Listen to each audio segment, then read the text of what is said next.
So hi guys, welcome to Samsung channel. So ரொம்ப நாள் கழிச்சு வீடியோ போடுறேன். இன்னைக்கு இந்த வீடியோல வந்து நம்ம ப்ரோகிராமிங் பத்தி பார்க்க போறது கிடையாது. சோ என்னோட 50 வீடியோஸ்க்கு மேல ஒரு 51வது வீடியோவா ப்ரோகிராமிங் பத்தி போட்டுருப்பேன் அப்படின்னு சொல்லியிருந்தேன். சோ அதை பத்தி நான் இனிமே போட போறது இல்ல. சோ பிகாஸ் வந்து நான் கொஞ்சம் கத்துக்கிறதுக்கு ஒரு 4 to 5 months டைம் வேணும். பிகாஸ் வந்து ஸ்டார்டிங்ல இருந்து கத்துக்க போறேன் அப்படின்றதுக்காக இன்னும் நல்ல டைம் எடுத்து பொறுமையா நான் சொல்லி தவங்களுக்கும் புரியணுன்றதுக்காக பொறுமையா கத்துக்கிட்டு பண்ணலாம் அப்படின்னு ஒரு ஐடியால இருக்கேன். சோ இப்போ இந்த வீடியோல எதை பத்தி பார்க்க போறோம் அப்படின்னா ஃப்ரீலான்சிங், அதுக்கப்புறம் அதுக்கான கிளையன்ட்ஸ், ஒரு போர்ட்ஃபோலியோ எப்படி பில்ட் பண்றது, அப்புறம் வெப் டிசைனிங் எப்படி பண்றது, ஒரு டெவலப்மெண்ட் எப்படி பண்றது, எடிட்டிங், இந்த மாதிரி எல்லா இதுலயும் ஃப்ரீலான்சிங் வந்து ஒரு கிளையன்ட்ஸ் கிட்ட எப்படி அப்ரோச் பண்ணி எப்படி மேக் பண்ணி ப்ராஜெக்ட்டை ஃபைனலா சப்மிட் பண்றது அப்படின்றத இந்த வீடியோல பார்க்க போறோம். ஃபர்ஸ்ட் ஃப்ரீலான்சிங்னா என்னன்னா, உங்களுக்கு தெரிஞ்ச ஒரு வெப் டெவலப்மெண்ட்டோ, ஒரு வெப் டிசைனிங்கோ, ஒரு வீடியோ எடிட்டிங்கோ, இதுல நீங்க உங்க டேலண்ட்டை காமிச்சு அந்த கிளையண்ட்டுக்கு நீங்க அப்ரோச் பண்ணி அந்த ஒர்க்கை வந்து கொஞ்சம் டைம் கேட்டு அந்த ஒர்க்கை நீங்க எப்படி கிளையண்ட்ஸ்க்காக ஒர்க் பண்ணி அதை ஃபைனலாக அந்த ஒர்க்கை வந்து அழகாக எப்படி சப்மிட் பண்ணி அவங்களோட ரிவ்யூக்காக நீங்கள் இது பண்ணுறதோ அதுதான் ஃப்ரீலான்சிங். சிம்பிளாக சொல்லணும்னா, இப்போ வந்து ஒரு கிளையண்ட் வந்து உங்ககிட்ட ஒரு வீடியோ எடிட்டிங் இது கேட்குறாங்க. அதாவது எனக்கு ஒரு கிளிப் எடிட் பண்ணி தரணும், இந்த யூடியூப் வீடியோ வந்து எடிட் பண்ணி தரேன். இப்போ நானே ஒரு வீடியோ பண்ணுறேன்னா அந்த வீடியோ வந்து எனக்கு எடிட் பண்ணி தரணும் அப்படின்னா அதை வந்து ஒரு எடிட்டர் அப்ரோச் பண்ணி அந்த எடிட்டரை வந்து நான் இதை ஃப்ரீலான்சிங்காக பண்ணிருக்கேன் ப்ரோ. அதாவது நான் இதை வந்து ஒரு ஒர்க் மாதிரி பண்ணிருக்கேன். ஒரு ஒர்க்னா எப்படின்னா ஒரு எடிட்டிங் இது மாதிரி நான் பண்ணிட்டு இருக்கேன், அதுக்கு நீங்க எனக்கு பே பண்ணணும் அப்படின்னு சொல்றாரு. ஸோ அதுக்கான வந்து நம்ம தான் அது எப்படி வேணும், என்ன மெத்தட்ல வேணும் அப்படின்னு சொல்லிட்டு ஸோ அதில் வந்து ஒரு கிளையன்ட்ஸ்க்காக ஒர்க் பண்ணுறதா இது வந்து இந்த ஃப்ரீலான்சிங்.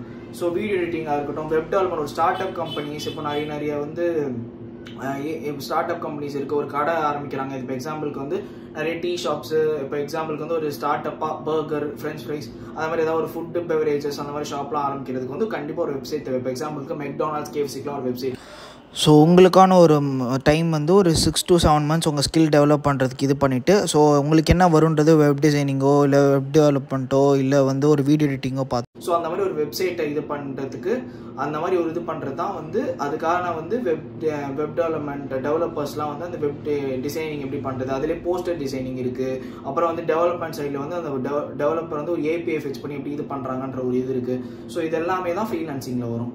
ஸோ இது எல்லாமே ஒருத்தவங்களுக்காக கிளைண்ட்ஸ்க்காக ஒர்க் பண்ணுறதுக்கு பேர் தான் ஃப்ரீலான்சிங். ஸோ இதுக்கு ஃபஸ்ட்டு தேவையான ஒரு அடிப்படையான விஷயம் என்னன்னா போர்ட்ஃபோலியோ. ஸோ இந்த போர்ட்ஃபோலியோ எப்படி பண்ணுறது அப்படின்னா, ஃபஸ்ட்டு கிளைண்ட்ஸ் உங்களை எதை வச்சு தேடி வருவாங்க அப்படின்னா போர்ட்ஃபோலியோ வச்சு தான் தேடி வருவாங்க. இந்த போர்ட்ஃபோலியோ எப்படி கிரியேட் பண்ணுறது அப்படின்னா, போர்ட்ஃபோலியோவில் வந்து நீங்கள் இஷ்டத்துக்கு வந்து இதெல்லாம் தெரியும் அதெல்லாம் தெரியும் இருந்தால் கிளைண்ட்ஸ் உங்களை தேடி வரமாட்டாங்க. ஃபஸ்ட்டு நீங்கள் என்ன பண்ணணும்னா, உங்களுக்கு தேவையான எக்ஸ்பீரியன்ஸ். நீங்கள் வந்து இப்போ தான் ஃப்ரெஷ்ஷாக ஆரம்பிக்கிறீங்க, எனக்கு எந்த ஒர்க் எக்ஸ்பீரியன்ஸ் இல்லைன்னா நீங்கள் இன்டர்ன்ஷிப் பண்ணியிருப்பீங்க. இப்போ எக்ஸாம்பிளுக்கு நீங்கள் ஒரு காலேஜ் ஸ்டூடெண்ட், காலேஜ் முடிச்சு நான் ஒரு ஃப்ரீலான்சிங் பண்ண போகிறேன், எனக்கு எந்த ஒர்க்கும் இல்லை, நான் வந்து சைடாக வந்து ஏர்ன் பண்ண போகிறேன் அப்படின்னா நீங்கள் பண்ண இன்டர்ன்ஷிப்ஸ், நீங்கள் பண்ண ப்ராஜெக்ட்ஸ்லாம் வந்து அந்த போர்ட்ஃபோலியோவில் போடலாம். எக்ஸாம்பிளுக்கு இன்டர்ன்ஷிப்லேயே ஏதாவது ஆஃபர் மாதிரி ஒரு இதை முடிச்சிருக்கீங்க, இந்த ப்ராஜெக்டை சக்ஸஸ்ஃபுல்லாக கம்ப்ளீட் பண்ணிக்கிங்க, அதை கூட நீங்கள் உங்கள் போர்ட்ஃபோலியோவில் மென்ஷன் பண்ணலாம். இன்டர்ன்ஷிப்பு, அதுக்கப்புறம் வந்து ஏகப்பட்ட ப்ராஜெக்ட்ஸ்லாம் பண்ணியிருப்பீங்க, அச்சீவ்மெண்ட்ஸ் பண்ணியிருப்பீங்க, சர்டிஃபிகேஷன்ஸ், இதெல்லாம் நீங்கள் வந்து உங்கள் போர்ட்ஃபோலியோவில் மென்ஷன் பண்ணலாம்.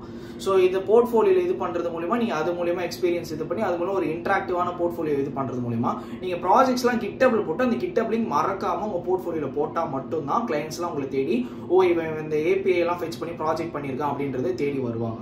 So that's the main thing in portfolio. அதாவது ஒரு போர்ட்ஃபோலியோ வெப்சைட்டாக பண்ணாலும் சரி, இல்லை ஒரு எப்படி சொல்கிறதுனா ஒரு எடிட் பண்ணி ஒரு அடோப் இதில் ஹெச்டியில் அந்த மாதிரி ஒரு டிசைனிங்கில் பண்ணி அந்த மாதிரி கூட ஒரு ட்ரைவ் லிங்க்ல போட்டு கூட அவங்க கிளைண்ட்ஸ் வந்து உங்களை தேடி வரதுக்கு வாய்ப்பு இருக்குது. அது வந்து உங்கள் இன்ஸ்டாகிராம்லையோ, எஃபிலையோ, லிங்க்டின்லையோ இதை நீங்கள் சோஷியல் மீடியாவில் போஸ்ட் பண்ணுறது மூலமாக கிளைண்ட்ஸ் உங்களை தேடி வரதுக்கு வாய்ப்பு இருக்குது. நெக்ஸ்ட் திங், கிளைண்ட்ஸ் வந்து உடனே கிடைக்க மாட்டாங்க, அது கொஞ்ச நாள் ஆகும். கிளைண்ட்ஸ் வந்து எப்போவுமே வந்து உடனேலாம் வரமாட்டாங்க. ஒரு 2 to 3 months, ஒரு 5 months நீங்கள் வெயிட் பண்ணணும். ஸோ நானுமே ஒரு வெப்சைட் டிசைனிங்க்கு வந்து ஒரு போர்ட்ஃபோலியோ ரெடி பண்ணி என்னோட இன்ஸ்டா இதில் போட்டிருக்கேன். ஸோ வந்து நான் கொஞ்ச நாளில் வந்து லிங்க்டின் அதெல்லாம் கூட ஷேர் பண்ணுறேன், யூடியூப்ல கூட என்னோட டிரைவ் லிங்க் அவனை சென்ட் பண்ணுறேன், இன்னும் கொஞ்சம் அப்டேட் பண்ணி நான் சென்ட் பண்ணுறேன். ஸோ வந்து இதுதான் நீங்கள் பேசிக்காக ஒரு போர்ட்ஃபோலியோ கிரியேட் பண்ணி இப்போ நானும் வெப் டிசைனிங்க்கு பண்ணலாம், ஃப்ரீலான்சிங் பண்ணலாம். ஸோ யாராச்சும் வந்து உங்கள் ஸ்டார்ட் அப் இது பண்ணுறீங்க, ஒரு கடை மாதிரி இது பண்ணிங்கன்னா கூட you can contact me mail. அது வந்து என்னோட இன்ஸ்டாவில் வந்து நான் இது பண்ணியிருக்கோம். நெக்ஸ்ட் வீடியோவில் வந்து நான் கொஞ்சம் இன்ஃபர்மேஷன் தந்துட்டு என்னோட போர்ட்ஃபோலியோவும் அதில் அட்டாச் பண்ண டிஸ்கிரிப்ஷனில் என்னோட டிரைவ் லிங்க் அட்டாச் பண்ணுறேன். ஸோ போர்ட்ஃபோலியோ கிரியேட் பண்ணுறதுக்கான வெப்சைட்ஸ் என்னன்னா Themewagon, அப்புறம் HTML கோடெக்ஸ். ஸோ Themewagon, இந்த Themewagonன்றதும் ஒரு போர்ட்ஃபோலியோ கிரியேட் பண்ணுறதுக்கான ஒரு இதுதான். லைக் டெம்ப்ளேட்ஸ் இருக்கும், அதில் தேடி போய் நீங்கள் பண்ணணும். அதே மாதிரி தான் HTML கோடெக்ஸ் வெப்சைட்டும். ஸோ இது ரெண்டுத்தும் நீங்கள் கற்றுக்கிட்டு நீங்கள் இது பண்ண ஆரம்பிக்கலாம். ஸோ கிளைண்ட்ஸும் உடனே வரமாட்டாங்க. அதே மாதிரி இப்போ நீங்கள் வெப்சைட்டில் தான் போகிறீங்க அப்படின்னா வெப்சைட் டிசைனிங் வெப் டெவலப்மெண்ட் இதாக போகிறேன் அப்படின்னா அது கூட நிறைய ஏஐ வெப்சைட்ஸ் இருக்குது. அது நான் என்னோட நெக்ஸ்ட் வீடியோவில் சொல்கிறேன். ஸோ அதே மாதிரி ப்ரோக்ராமிங் வீடியோஸும் நான் லைன் பை லைனாக ஒரு 4 to 5 months போட்டுறேன். இப்போதைக்கு ஃபுல்லாக இந்த வெப் டெவலப்மெண்ட்டில் வந்து ஏஐ வெப்சைட்ஸ்லாம் நான் என்னோட நெக்ஸ்ட் வீடியோவில் சொல்கிறேன். அதே மாதிரி வந்து டிசைனிங்கும் ஏகப்பட்ட இது இருக்குது. வெப்சைட் வந்து டிசைன் பண்ணி ஒரு போஸ்டர்ஸ்லாம், இப்போ எக்ஸாம்பிளுக்கு வந்து ஒரு போஸ்டர்லாம் டிசைன் பண்ணுறாங்க, போஸ்டர் டிசைன், அதுக்கான ஏஐ இதுவும் நிறைய இருக்குது. நான் அது என்னோட நெக்ஸ்ட் வீடியோவில் சொல்கிறேன். So bye then, thank you.